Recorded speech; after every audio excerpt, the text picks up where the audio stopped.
मुझे आदमखोर का शिकार करने जिला नैनीताल के रातीघाट क्षेत्र में तैनात किया गया था। तहसील के कई ग्रामों में गुलदार का आतंक रहता है। गुलदार का आतंक नैनीताल बेतालघाट खैरना विनायक के मध्य में रहता है। अब गुलदार ने 9 रात को मनोज पुत्र पनीराम ग्राम खदरौल उम्र 6 वर्ष को अपना चारा बनाया था। मनोज रात 7 बजे अपने चाचा के घर टीवी का प्रोग्राम देखकर अपने घर लौट रहा था। घर की दूरी करीब 100 मीटर होगी। घर के पास आने पर धान के खेत से गुलदार ने मनोज पर वार कर दिया। मनोज बोला, हाय मुझे गुलदार ने खा लिया। माँ को आवाज़ सुनाई दी। उसने माँ अंदर चूल्हे पर खाना बना रही थी। माँ और बड़ा भाई मक्का भून कर खा रहा था। माँ रसोई में दौड़ती अपने पति के पास आई, बोली, धान के खेत से आवाज़ आई है, बाघ ने मनोज को खा लिया। गुलदार झाड़ी से बाहर निकला। हीरा सिंह ने टॉर्च की रोशनी डाली। मैंने 315 राइफल की फायर झोंक दी। गांव वालों ने गुलदार का पीछा किया। आदमखोर गुलदार ने अपना चारा नहीं छोड़ा। धान गोलियां शोर शराबा करते हुए आगे बढ़ रहे थे। आगे मनीराम के हाथ में दरांती थी। उसने दरांती से वहां पर झाड़ी साफ कर आगे देखा। पहले 2 बंदूक वालों को ने नाल तैयार कर रखी थी। भवानीराम आगे देख ही रहा था कि उसने मनोज की एक चप्पल दिख गई। भवानीराम बड़ा साहसी था। उसका गुलदार से कई बार आमना सामना हो चुका था। इंटर कॉलेज रातीघाट से एक बच्चा सतीश आ रहा था। उसको गुलदार ने पकड़ लिया। पीछे से गुलदार सतीश को पंजा मारकर घसीट रहा था। बालक राम ने हल्ला कर दिया। गुलदार ने सतीश की गर्दन पकड़ ली। गुलदार का आतंक अत्यधिक फैल गया। स्कूल में भी बच्चों की संख्या कम हो गई। राहगीरों का अकेले आना जाना बंद हो गया। जनता में गुलदार का भय व्याप्त हो गया। यकायक आदमखोर गुलदार झाड़ी से निकला और लता को झपट लिया। लता चिल्लाई और हीरा की ओर भागी। घर वाले बोले, हीरा, लता कहाँ है? घर में हीरा की आवाज़ ही बंद हो गई। पान सिंह व उनकी घरवाली दौड़ उस मोड़ पर गई। रास्ते में बतासे खिले फूल आदि गिरे थे। लता की चप्पल पड़ी थी। लता की माँ रोने लगी। गांव वाले भी चौंक गए कि क्या हुआ। अभी तो लता मंदिर आई थी। कफुल्टा ग्रामवासी चिराग जलाकर बंदूकधारी भी आए। सब लोगों को यकीन हो गया लता को गुलदार ले गया है। मशाल, गैस, टॉर्च आदि हथियार लेकर सब लोग गए। रात का समय था। बांस, चीड़, बुरांस का जंगल था और लैंटेन की झाड़ी काफ़ी मात्रा पूरे जंगल में फैली थी। कहीं पर निशान मिल रहे थे, कहीं पर नहीं मिल रहे थे। रात के 11 बज चुके थे। 1-2 बार वहाँ पर टॉर्च लगाकर देखा तो लाश का पिछला भाग जंगली गुलाब की घाटी झाड़ी में मिल गया। वहीं पर एक पेड़ बांस का था। उसमें कांटे बेल लिपटी हुई थी। बेल काटकर जल्दी 3 तख्ते रस्सियों बांधे और उसी पेड़ पर लाश को तार में बांध दिया। अंधेरी रात थी। समय सायंकाल 7 बजे का था। जल्दी से मैं और उस क्षेत्र का वन दरोगा हीरा सिंह मचान में बैठ गए। मेरे पास 315 राइफल, हीरा सिंह के पास एक नाली बंदूक थी। 7:45 का समय। गुलदार लाश के कुछ दूरी पर धीरे धीरे चक्कर काट रहा था। मैंने मेरे सहयोगियों को इशारा किया, गुलदार आ गया है, तैयार रहना। एक बार फिर हम खून के निशान देखते हुए सिमटोना के जंगल की ओर गए। एक स्थान पर गुलदार के लेटने के निशान मिले। उसके बाद जंगल के चट्टान पर लैंटेना से घना जंगल था। गुलदार मरने के बाद एक चट्टान के अंदर चला गया। उस चट्टान के अंदर जाना मुश्किल था। 1 सप्ताह के बाद उस स्थान में गया तो वहाँ गंध आ रही थी। आदमखोर गुलदार 15, 16, 17 व 18 दिन के भीतर अवश्य जनहानि की घटना पुनः कर देता था। जब कभी बकरी, कुत्ते आदि जानवर न मिले तो घरों से बाहर एक दूसरे घर आते जाते बच्चों, लड़कियों, औरतों पर गुलदार शिकार बना लेता है। अगर आदमखोर गुलदार से छुटकारा पाना है तो स्वाभाविक लोगों को जंगली जानवरों के नाजायज शिकार को स्वयं के बलबूते पर रोकना होगा, अन्यथा किसी भयावह स्थिति का सामना करते रहना होगा। बेतालघाट नैनीताल के उत्तर में है और इस क्षेत्र में गांववासी बड़े कठिन परिश्रम से अपना जीवन निर्वाह करते हैं। और यहाँ के मुख्य जो गांव है वो है बेझड़पुर, गजौली, सिरटिया, बागदर, सटोक, लाश, कफुल्टा, ओडियारी, जांस। दोस्तों, ये गांव छोटे छोटे पहाड़ों के गांव होते हैं। यहाँ पर यातायात की बड़ी समस्या है। रास्ता उबड़ खाबड़, जंगल घना है। कहीं पानी उपलब्ध है, कहीं नहीं। स्कूल के बच्चे पढ़ने के लिए दूर दूर जाते हैं। जंगलों में गुलदार, रीछ, जंगली सुअर और लंगूर, बंदर, पाइथन और कोबरा, घुरड़, काकड़, सांभर आदि जानवर रहते हैं। अब खेती का कार्य कम हो गया है। लोगों ने जंगलों में जाना कम कर दिया है। जंगलों में शेर, गुलदार की तादाद पहले से अपेक्षा अधिक हो गई है। घास खोर जंगली जानवरों की कमी के कारण गुलदार पालतू मवेशियों को वह आदमियों को मारने लगे हैं। खैर, बार बार क्षेत्र में गुलदारों का आतंक जनहानि करना क्षेत्रवासियों के लिए दुखी रहने का कारण है। Hey guys, good morning, welcome back my channel Devbhoomi Nainital दर्शन में आप सभी का स्वागत है। दोस्तों, आज मैं बिल्कुल हट के लोकेशन में, एक फील्ड है हमारे इधर, उस फील्ड में मैं हूँ और आज आप कल सुन रहे होंगे कुमाऊं और गढ़वाल में आदमखोर बाघों का आतंक काफ़ी बढ़ रहा है और खौफनाक हो रहा है और लोग काफ़ी डरे हुए हैं। दोस्तों, ऐसे ही 2003 में और इससे पहले भी काफ़ी जो कुमाऊं के आदमखोर थे, आदमखोरों ने ऐसे ही आतंक किया हुआ था। तो उस समय जो एक हमारे मिनी जिम कॉर्बेट के नाम से जाने जाने वाले ठाकुरदत्त जोशी थे, उन्होंने इनका सामना किया, इनको कैद किया और जो कैद नहीं होने वाले थे उनको किल किया और पूरे गांव में इनका काफ़ी आतंक रहता था। और उन्हीं के द्वारा एक बुक लिखी गई थी और उसी बुक में से एक आज मैं आपको कहानी सुनाऊंगा। जो बेताल घाट, जहाँ कहते हैं बेताल घाट, राती घाट में उस गुलदार ने आतंक मचाया हुआ था और मैं अभी उसी में से एक कहानी आपको सुनाऊंगा और आप सुनेंगे तो आप चौंक जाएंगे कि ऐसे भी गुलदार होते हैं कि एक गांव में इतने अटैक। और मैं अभी शुरू करता हूँ राती घाट का जो आदमखोर गुलदार था उसकी स्टोरी, जो कि कितने लोगों को उसने मारा और कैसे वो मारा गया लास्ट में और क्या उसमें रहा, और पूरी कहानी ज़रूर आप स्टोरी सुने तो आप भी समझ जाएंगे कि आदमखोर किसे कहते हैं। बेताल घाट नैनीताल के उत्तर में है और इस क्षेत्र में गांववासी बड़े कठिन परिश्रम से अपना जीवन निर्वाह करते हैं और यहाँ के मुख्य जो गांव है वो है बेझड़पुर, गजौली, सिरटिया, बागदर, सटोक, लाश, कफुल्टा, ओडियाली, जांस। दोस्तों, ये गांव छोटे छोटे पहाड़ों के गांव होते हैं और इन गांवों का संपर्क खैरना, गर्म पानी, रातीघाट और नैनीताल से है।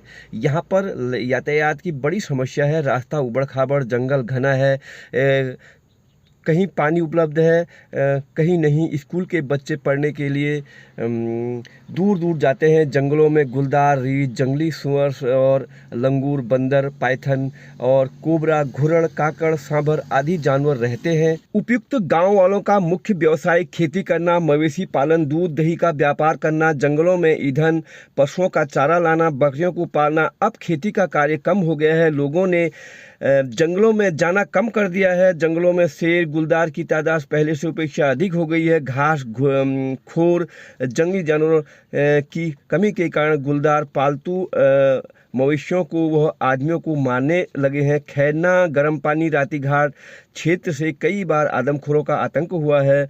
बार बार क्षेत्र में गुलदारों का आतंक जनहानि करना क्षेत्रवासियों के लिए दुखी रहने का कारण है।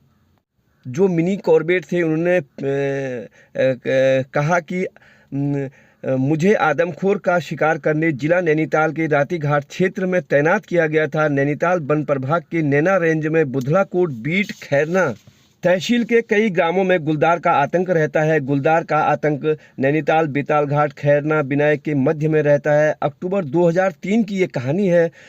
नैना रेंज नैनीताल वन क्षेत्र में गांव में भारी आतंक के साथ साथ जनहानि की 15 दिन में एक बार गुलदार कर रहा था। गुलदार ने 9 अक्टूबर 2003 की रात को मनोज पुत्र पनीराम ग्राम खदरौल उम्र 6 वर्ष को अपना चारा बनाया था।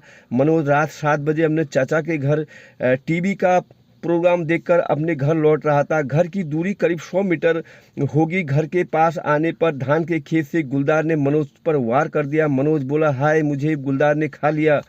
माँ को आवाज़ सुनाई दी। उसने माँ अंदर चूल्हे पर खाना बना रही थी। माँ और बड़ा भाई मक्का भून कर खा रहा था। माँ रसोई में दौड़ती अपने पति के पास आई, बोली, धान के खेत से आवाज़ आई है, बाघ ने मनोज को खा लिया। आवाज़ मनोज की थी। बाप भाई माँ ने धान के खेत की तरफ दौड़ लगाई। हल्की सी चांदनी रात थी। धानों के अंदर गुलदार मनोज को घसीट कर ले गया था। खेतों में उस समय धान पके हुए थे। माँ बाप, भाई और अन्य ग्रामवासियों ने शोर शराबे गुलदार के धानों के अंदर मनोज को घसीट कर ले जा रहा था। मनोज माँ बाप चिल्ला रहा था। गांव वालों ने गुलदार का पीछा किया। आदमखोर गुलदार ने अपना चारा नहीं छोड़ा। धान के खेत में पार कर लैंटेन कुरी के जंगल में लाश को ले गया। ग्राम खटौक में एक बंदूकधारी श्री जगतराम थे। उनके पास एक नाल वाली बंदूक थी। वे अपनी बंदूक घर से लाए। छर्रों की पटापट हवाई फायरिंग करते गुलदार का पीछा करने लगे। गांव से बाहर गांव में मनोज को गुलदार खींचकर ले गया। उस समय मनोज की लाश छुड़ाना असंभव हो गया। दूसरे दिन वन विभाग फ्लाइंग स्क्वाड वालों को सूचना दी। वे लोग फौरन वहां आए और अपनी बंदूक के साथ आए और तहसील स्टाफ भी आया। पालीवाल जी, वन रक्षक मोहनचंद, बुढ़लाकोटी रेंज, नैना रेंज, ग्राम खटोआ भी जमा हो गए। मनोज की लाश को ढूंढने की योजना बनाई गई। बंदूक वालों के साथ कई आदमी भी टोली बनाई। सभी लोग आबादी से बाहर उस स्थान पर पहुंचे जहां दीवार लांघकर गुलदार बाहर निकला था। राती घाट गर्म पानी के बीच एक सड़क किनारे एक मंदिर बना है। वहां के खटौ गांव वह भाग दिखता है जहां गुलदार मनोज की लाश को लाया था। और उसी दरमियान यानी 8 बजे लंगूर बोल रहे थे। लोगों ने कहा, गुलदार इस चट्टान के पीछे जहां पर मालधन की बेल है वहां होगा। लेकिन वहां पर आए ऐसे कैसे जाएं? उधर लाश ढूंढने की जल्दी लोगों को हो रही थी। टोलियां शोर शराबा करते हुए आगे बढ़ रहे थे। आगे लैंटेन की झाड़ियों के पत्ते ताजे गिरे मिले। भवानी राम के हाथ में दरांती थी। उसने दरांती से वहां पर झाड़ी साफ कर आगे देखा।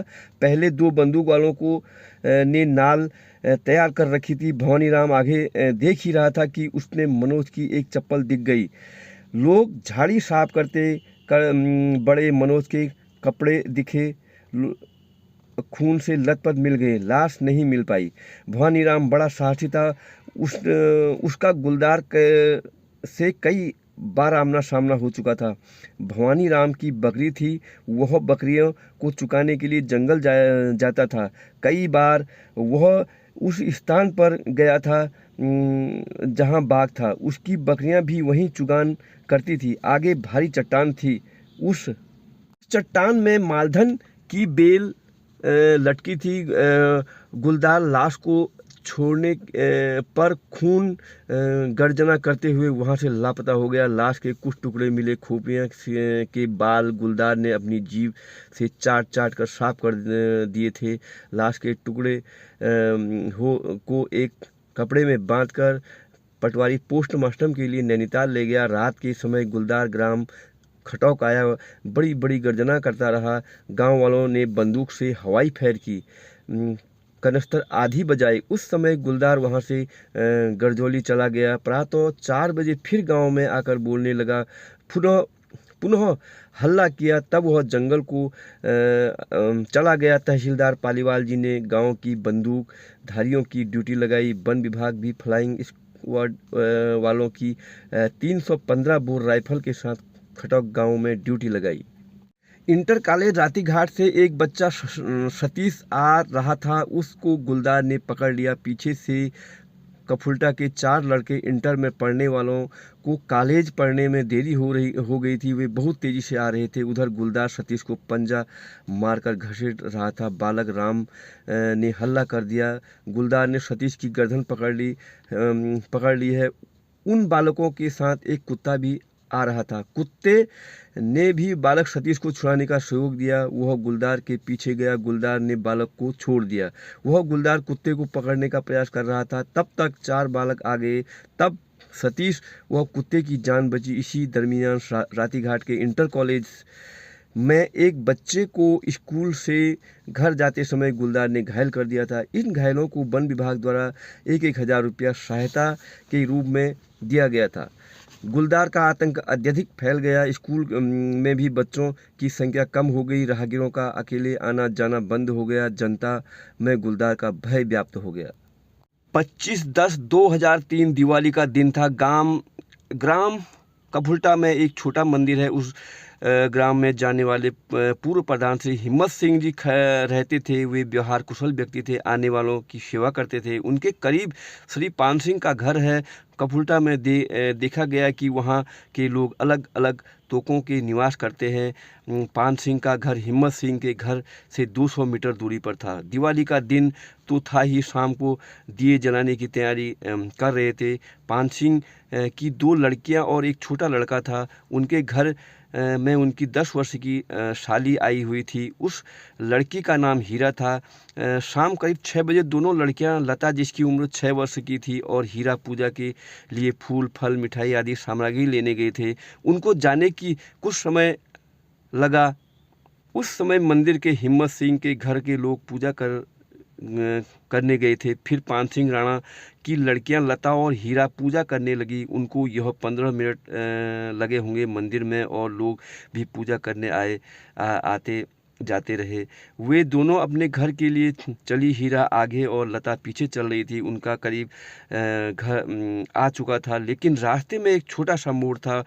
घर मोड़ के से नहीं दिखता था, लेकिन दूरी मात्र 100 मीटर ही होगी। रास्ते में ऊपर एक माल्टे का पेड़ था। पेड़ के मध्य की आवाज़ आई। लड़कियों ने समझा कि माल्टे पके होंगे, गिर रहे होंगे। नहीं दिया दिवाली की खुशी को की लहर थी, लेकिन मंदिर के लौटकर खिलौने बतासे खाने के लिए वे आ रहे थे। यकायक आदमखोर गुलदार झाड़ी से निकला और लता को झपट लिया। लता चिल्लाई और हीरा की ओर भागी। घर वाले बोले, हीरा लता कहाँ है? घर में हीरा की आवाज़ ही बंद हो गई। पान सिंह व उनकी घरवाली दौड़ उस मोड़ पर गए। रास्ते में बतासे, खिले फूल आदि गिरे थे। लता की चप्पल पड़ी थी। लता की माँ रोने लगी। गांव वाले भी चौंक गए कि क्या हुआ, अभी तो लता मंदिर आई थी। कपुल्टा ग्रामवासी चिराग जलाकर, बंदूकधारी भी आए। सब लोगों को यकीन हो गया लता को गुलदार ले गया है। सब लोगों का निर्णय लिया कि लाश को छुड़ाया जाए। मशाल, गैस, टॉर्च आदि हथियार लेकर सब लोग गए। रात का समय था। बांस, चीड़, बुरांस का जंगल था और लैंटेन की झाड़ी काफ़ी मात्रा पूरे जंगल में फैली थी। कहीं पर निशान मिल रहे थे, कहीं पर नहीं मिल रहे थे। रात के 11 बज चुके थे।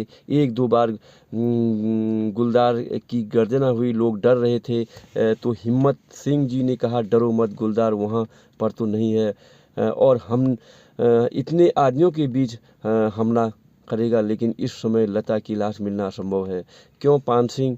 पान सिंह बोले, प्रधान जी मैं क्या कहूँ, आप लोग भी परेशान हो गए। त्यौहार का दिन है। सब लोगों का कहना था कल सुबह आकर लाश को ढूंढा जाए। प्रधान जी के घर में वन विभाग और जिलाधिकारी नैनीताल को टेलीफोन किया जाए और वहाँ से शिकारी दल आए, तब लाश को ढूंढा जाएगा। सब की यही राय थी। गांव वाले अपने अपने घरों को वापस चले गए थे। कुछ लोग पान सिंह राणा के घर गए। वहां पर उनकी घरवाली रो रही थी। उसे समझाया। प्रातः पुनः लाश ढूंढने के लिए सब लोग तैयार हुए। प्रधान जी के घर पर रातीघाट से फोन आया। वहाँ के वन विभाग और पट्टी पटवारी और अन्य लोग कपुल्टा आ गए। थोड़ी देर बाद इंतज़ार में वहाँ पर लोग इकट्ठा हुए। पान सिंह को सांत्वना दी और होनी को कोई नहीं टाल सकता, धैर्य रखो।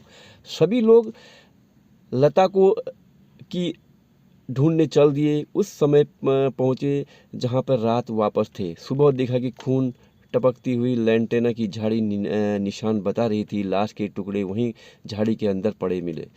सिर के बाल साफ कर रखे थे। लाश के टुकड़े इकट्ठे हुए थे। पोस्टमार्टम को भेजे गए। शेष हिस्सों को दफनाने के लिए घाट भेज दिया गया। इस घटना से सूचना रामनगर डिप्टी डायरेक्टर महोदय tiger reserve Corbett national park को तत्काल दी गई। अनुरोध किया गया यह अनुभवी शिकारी को आज ही भेजने का कष्ट करें। उधर राती घाट में जनता भी रोड में जाम लगा दिया। उनकी मांग थी कि यह खूंखार आदमखोर आज ही मारा जाए या पकड़ा जाए। 4 घंटे तक जाम नहीं खुलने दिया SDMR और उन्होंने आश्वासन दिया शिकारी आज ही आने वाला है। रामनगर के टाइगर ने ठाकुरदत्त जोशी एक अनुभवी शिकारी, उन्होंने 55 शेर गुलदार मारे पकड़े हैं।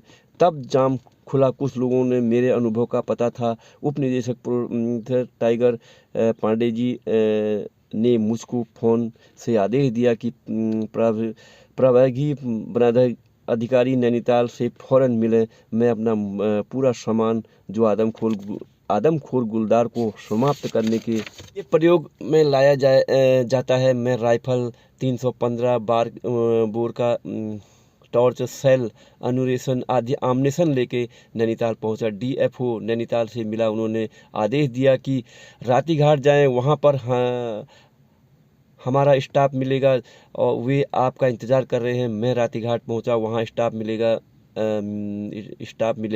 स्टाफ को लेकर कफुल्टा आदमखोर क्षेत्र में पहुंचा। प्रधान हिम्मत सिंह के घर पहुंचे। उन्होंने परिचय देकर उनके साथ श्री पान सिंह के घर पहुंचा। उन्होंने उनकी घरवाली को समझाया कि मौत बहाने से आती है, उन्हें कोई नहीं रोक सकता। उस समय उस स्थान पर पहुंचे जहां पर लाश के टुकड़े मिले थे। वहां पर गुलदार ने मस्ती से खोद रखा था, मिष्टा भी की थी। उन्होंने वहां पर चिन्ह की लंबाई की। रात के कफुल्टा डेरा डाला। रात उसी समय आड़ में बैठा रहा। प्रतीक्षा करने लगा कि गुलदार आएगा, लेकिन नहीं आया। दूसरे दिन फिर उसी स्थान पर गए। फिर वहां पर आदमखोर नहीं आया, क्योंकि आता तो पद चिन्ह लगे रहते। जंगल गश्त करते राती घाट पहुंचे। राती घाट के पास पग चिन्ह मिले। गुलदार को पकड़ने वास्ते पिंजरा लगाया गया। गुलदार चालाक था, वह नहीं आया। गश्त करते रहे, गुलदार न देखा गया और न कहीं निशान मिले।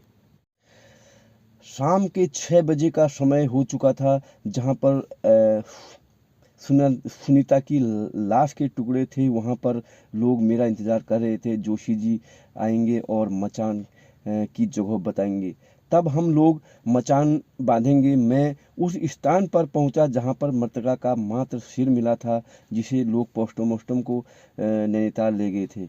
वहां पर भी गांव वालों ने रोष प्रकट किया और गाली गलौज भी की। वहां पर एक छोटा सा मंदिर था। मैंने वन रक्षक बुढ़ला कोटी से कहा कहीं पर पानी है। वे बोले पास के सामने एक छोटे नाले में।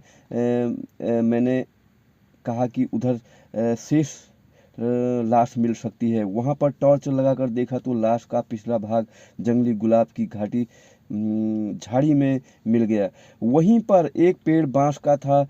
उसमें कांटे बेल लिपटी हुई थी। बेल काटकर जल्दी 3 तख्ते रस्सियां बांधे और उसी पेड़ पर लाश को तार में बांध दिया। अंधेरी रात थी। समय सायंकाल 7 बजे का था।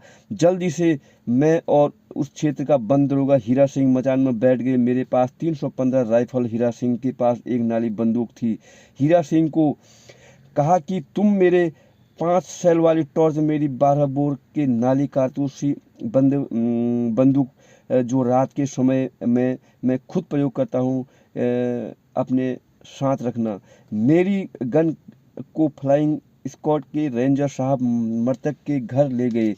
मैंने मचान से ही हीरा सिंह को कहा अपने गन को मुझे दे दो। हीरा सिंह ने सुनी अनसुनी कर दी। मैं चुप होकर बैठ गया। 7:45 का समय। गुलदार लाश के कुछ दूरी पर धीरे धीरे चक्कर काट रहा था। मैंने मेरे सहयोगियों को इशारा किया, गुलदार आ गया है, तैयार रहना। एक बार गुलदार के मचान के ऊपर की तरफ से आने की आहट हुई। फिर उधर से हटकर पश्चिम की ओर लाश पर जाने की देख रहा था। लैंटर्न की झाड़ी और आहट हो रही थी। मैंने गुलदार झाड़ी से बाहर निकला।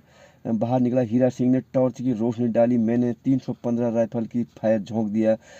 गुलदार की ने आवाज़ की। ज़मीन में गिरकर संभल गया। मैं समझ समझा मर गया होगा। रात 8:30 का समय था। हम तीनों लोग कैंप आ गए जहां अन्य लोग विश्राम कर रहे थे। अवगत कराया कि गोली जरूर लगी है। रेंज अधिकारी नैना बोले कि हीरा सिंह, तुमने अपने बंदूक से फायर क्यों नहीं की? हीरा सिंह बोले, गुलदार ने हमें समय नहीं दिया। तुमने जोशी जी के साथ ही साथ फायर करना था। क्या जोशी जी पहले नहीं बोला था? जी बोला था, लेकिन गुलदार पर टॉर्च की लाइट पड़ने पर जोशी जी ने गोली लग गई।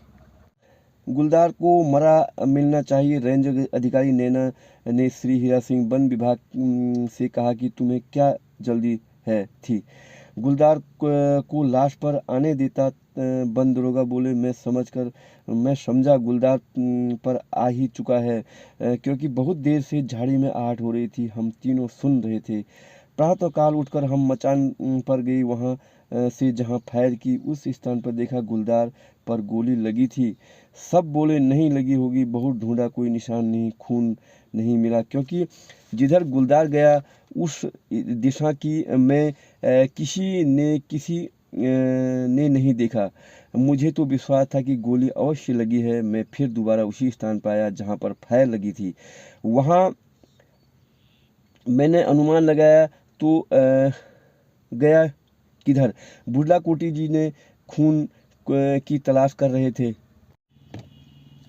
अगर गोली लगी होती तो खून अवश्य गिरता। मैं पश्चिम दिशा को मुड़ गया जहां पर फायर की थी। वहां से 100 मीटर आगे एक बटिया पर हल्की सी खून की बूंदें मिल गई। आगे बढ़ने पर मैंने कहा, खून तो इधर से चालू हुआ है, आओ। तब और लोग भी आए। खून आगे बढ़ता गया। हाँ, सबको उम्मीद हो गई कि गुलदार आगे कहीं झाड़ी में मरा होगा। आगे खून से निशान बढ़ते गए। समय सायं 8 बजे। सिमटोला गांव लगभग 5 किलोमीटर दूरी पर। सिमटोला में श्री भुवन चंद्र दुर्गापाल जी ने के वहाँ चाय पी। फिर वहाँ से आगे बढ़े। 9 बज गए थे। गांव वालों ने बोला कि खाना खा के जाओ। उस समय हम 8 लोगों की ने खाना खाया। उसके बाद फिर हम खून के निशान देखते हुए सिमटोना के जंगल की ओर गए। एक स्थान पर गुलदार के लेटने के निशान मिले। उसके बाद जंगल के चट्टान पर लेंटेना से घना जंगल था। गुलदार मरने के बाद एक चट्टान के अंदर चला गया। उस चट्टान के अंदर जाना मुश्किल था। 1 सप्ताह के बाद उस स्थान में गया तो वहाँ गंध आ रही थी। उसके बाद इस क्षेत्र में शांति बनी रही।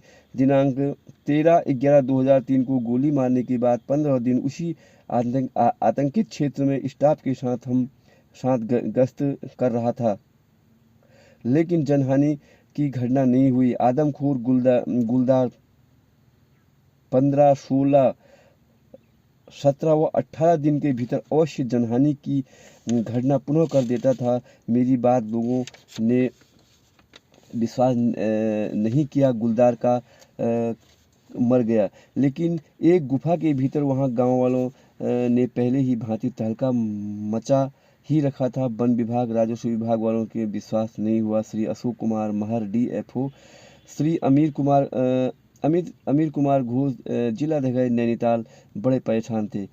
किसी ने कहा बाहर के अन्य शिकारियों को बुलाया जाए। DFO साहब ने मेरे पुनः परिचित थे। श्री संजय सिंह ने उनसे कहा कि आप अनुभवी शिकारी Thakurdas Joshi mini Jim Corbett के नाम से पुकारे जाते हैं। उन्होंने टेलीफोन में बात कर लेना। श्री संजय सिंह का टेलीफोन से मेरे पास आया। आपके साथ गुलदार को मारने के लिए मैं भी जाऊं? आप जाओ, लेकिन गुलदार को मैंने मार दिया है। अब तो उस क्षेत्र में निर्दोष गुलदार आदमखोर नहीं है। अब निर्दोष गुलदार आदमखोर नहीं है। आतंकित क्षेत्र कफुल्टा, बारगंज, खटोला, सिमतोना, बिजड़ीपुर, मटियारी, जाख आदि था। दिनांक 18/11/2003 को कफुल्टा के पूर्व प्रधान हिम्मत सिंह जी के घर पर बैठा था। उस गांव के करीब जंगल में एक गाय तुला सिंह की थी, जिसे दिनांक 16/11/2003 को गुलदार ने मार दिया था। मुझे मालूम था गाय मार रखी है। आदमखोर के पंजे से पंजा मिलाने गया तो भिन्न थे। श्री संजय सिंह अपना तामझाम मचान, 4 बंदूक और एक 312 राइफल से गांव में आने पर मुझसे बोले, जोशी चलो। मैंने कहा, यह गुलदार तो मवेशी मारने वाला है, मानव भक्षी नहीं है।